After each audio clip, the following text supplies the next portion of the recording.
Ogai mar ODM Raila Odinga nyalo chunga laro kom ker kendo yudo kom no ero kata Kaoko Sire kod jodito mag riwruogno ero mar One Kenya Alliance kata Oka.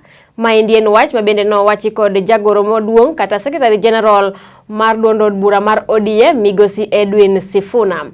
Koloso ego mag Trans Nzoia, Migosi Sifuna omedo seyo riwruogno ero mar Oka kowacho ni Oka wuon onge kod lai makare mabende gisekao kaka jokanyo kagihikore ne yiero maduong' mahiga manyien.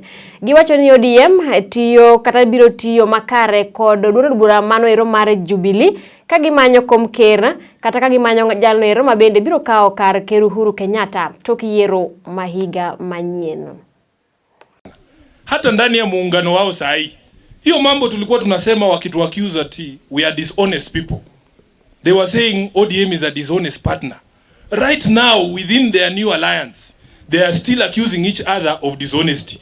Kama wewe uliwachana na bibi yako ama bwana yako, ukasema yeye ndio mwenye kucheat, yeye ndio mwenye kutembea nje. Wewe ukatoka, ukaingia harusi yako ama ndoa mpya, hiyo ndoa inaendelea bila tashwishi. Lakini kule yeye alienda, wanasema tu bado ako na hiyo tabia. So makosa ilikuwa ya nani hata kwa marriage ya kwanza? Si ni yeye. So who was dishonest? Sisi mmesikia Jubilee wakilia? Tunaendelea nao mzuri kwa sababu there is mutual respect. Lakini kule ndani ya Oka want mtu aseme kwamba Trans Nzoia ni ya chama fulani. Hawa watu wamevaa ODM alafu kuje waambie hizi kofia wamevaa sahi ni useless.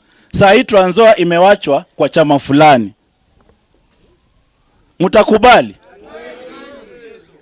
Mutakubali?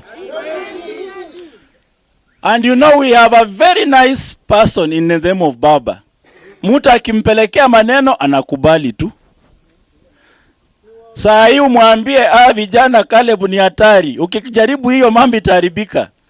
Because ODM must stand its ground. They want